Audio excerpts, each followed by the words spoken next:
ആയുധങ്ങളുടെ അനധികൃത ഉപയോഗം തടയാൻ കയറ്റുമതിക്കുള്ള അന്തിമ ഉപയോക്തൃ സർട്ടിഫിക്കേഷൻ നിയമങ്ങൾ ഇന്ത്യ ശക്തമാക്കുന്നു എന്ന വിവരം പുറത്തുവന്നിരിക്കുകയാണ്. പ്രതിരോധ മന്ത്രാലയം ഇന്ത്യയിൽ പ്രതിരോധ ഉപകരണ നിർമ്മാണത്തിന്റെ മേൽനോട്ടം വർദ്ധിപ്പിക്കുകയും കയറ്റുമതിക്കുള്ള അന്തിമ ഉപയോക്തൃ സർട്ടിഫിക്കേഷൻ നിയമങ്ങൾ കർശനമായി പാലിക്കുന്നതിന് ശക്തമായ ഊന്നൽ നൽകുകയും ചെയ്യുന്നു എന്ന് വേണം മനസ്സിലാക്കാൻ. പ്രതിരോധ ഉപകരണങ്ങൾ അനധികൃത കൈകളിൽ അവസാനിക്കുമെന്ന റിപ്പോർട്ടുകളോടുള്ള നേരിട്ടുള്ള പ്രതികരണമാണിത്. ഇന്ത്യയുടെ പ്രതിരോധ മേഖല ആഭ്യന്തര ഉപയോഗത്തിൽ അന്താരാഷ്ട്ര കയറ്റുമതിക്കുമായി ആയുധങ്ങളുടെയും ഉൽപാദനത്തിൽ ഗണ്യമായ കുതിച്ചുചാട്ടത്തിന് സാക്ഷ്യം വഹിച്ചു എന്ന് മാത്രമല്ല, മേൽനോട്ടം വർദ്ധിപ്പിക്കുന്നതിനുള്ള സജീവമായ നടപടികളും സ്വീകരിച്ചിട്ടുണ്ട്. ആഗോള പ്രവണതകൾക്ക് അനുസൃതമായി ഗവൺമെന്റിന്റെ ഈ തന്ത്രപരമായ നീക്കം ആയുധങ്ങളുടെ അനധികൃത ഉപയോഗം തടയാനുള്ള ഇന്ത്യയുടെ പ്രതിബദ്ധതയുടെ വ്യക്തമായ പ്രകടനം കൂടിയാണ്. ഇൻവെസ്റ്റ് ഇന്ത്യയുടെ കണക്കുകൾ പ്രകാരം 2023-24 സാമ്പത്തിക വർഷാവസാനം വരെ പ്രതിരോധ മേഖലയിലെ 369 കമ്പനികൾക്ക് 606 വ്യാവസായിക ലൈസൻസുകൾ നൽകിയിട്ടുണ്ട്.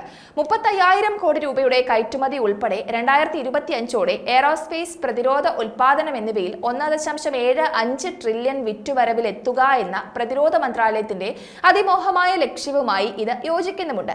2022-23 സാമ്പത്തിക വർഷത്തിൽ ഇന്ത്യയുടെ വാർഷിക പ്രതിരോധ ഉൽപാദനം 1.09 ട്രില്യൺ ഡോളറായി ഉയർന്നു. ഇത് ശക്തമായ വളർച്ച കാണിക്കുന്നുണ്ട്. 21,083 കോടി രൂപ സംഭാവന ചെയ്തുകൊണ്ട് സ്വകാര്യ മേഖലയും ഒരു പ്രധാന പങ്ക് വഹിക്കുന്നുണ്ട്.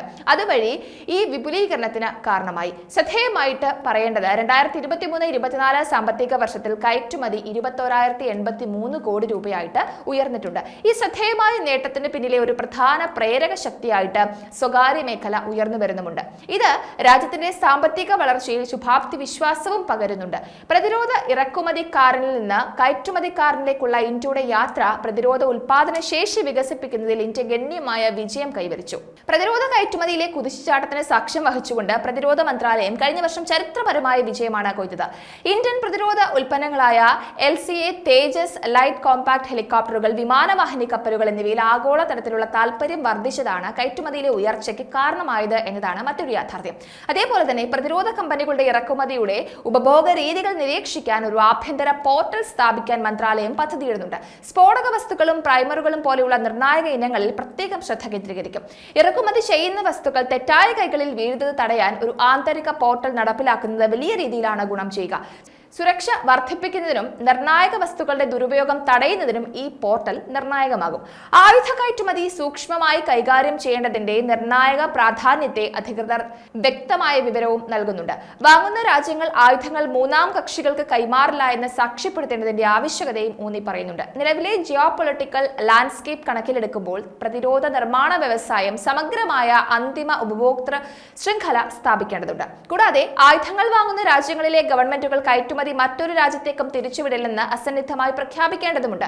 ആയുധ കയറ്റുമതിയിൽ ഇന്ത്യൻ ഗവൺമെന്റിന്റെ നിലപാട് വ്യക്തവും ശക്തവുമാണ്. ചില രാജ്യങ്ങൾക്ക് കർശന നിയന്ത്രണങ്ങൾ പാലിക്കുന്നുണ്ട്.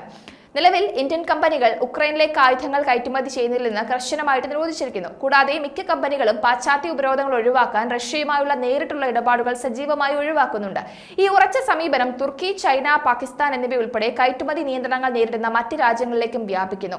രാജ്യത്തിന്റെ പ്രതിരോധ നയങ്ങളെക്കുറിച്ച് ബന്ധപ്പെട്ടവർക്ക് ആത്മവിശ്വാസവും പകരുന്നു. അതുപോലെ തന്നെ ഇന്ത്യയിൽ ഡിഫൻസ് ഇൻഡസ്ട്രിയൽ കോറിഡോറുകൾ സ്ഥാപിക്കുന്നത് രാജ്യത്തിന്റെ പ്രതിരോധ ഉൽപാദന ശേഷിയിലെ ഒരു സുപ്രധാന നാഴികക്കല്ലാണ് എന്നതും എടുത്തു പറയണം. പ്രതിരോധ മേഖലയിൽ 70% സ്വദേശിവൽക്കരണം കൈവരിക്കാനാണ് മേക്ക് ഇൻ ഇന്ത്യ പദ്ധതി ലക്ഷ്യമിടുന്നത്. പ്രതിരോധ വ്യവസായ ഇടനാഴികൾ സ്ഥാപിക്കുന്നതിന്റെ ലക്ഷ്യം എന്താണ് എന്നതിലേക്ക് വരികയാണെങ്കിൽ, പ്രതിരോധ ഉൽപാദനത്തിൽ സ്വാശ്രയത്വം പ്രോത്സാഹിപ്പിക്കുക, അതേപോലെ ഇറക്കുമതിയെ ആശ്രയിക്കുന്നത് കുറയ്ക്കുക, പ്രതിരോധവുമായി ബന്ധപ്പെട്ട ഉൽപ്പന്നങ്ങളുടെ കയറ്റുമതി പ്രോത്സാഹിപ്പിക്കുക എന്നിവയൊക്കെയാണ്. തൊഴിലവസരങ്ങൾ സൃഷ്ടിക്കാനും ഇത് ലക്ഷ്യമിടുന്നുണ്ട്, പ്രത്യേകിച്ച് സൂക്ഷ്മ, ചെറുകിട, ഇടത്തരം സംരംഭങ്ങൾ ആ മേഖലയിൽ.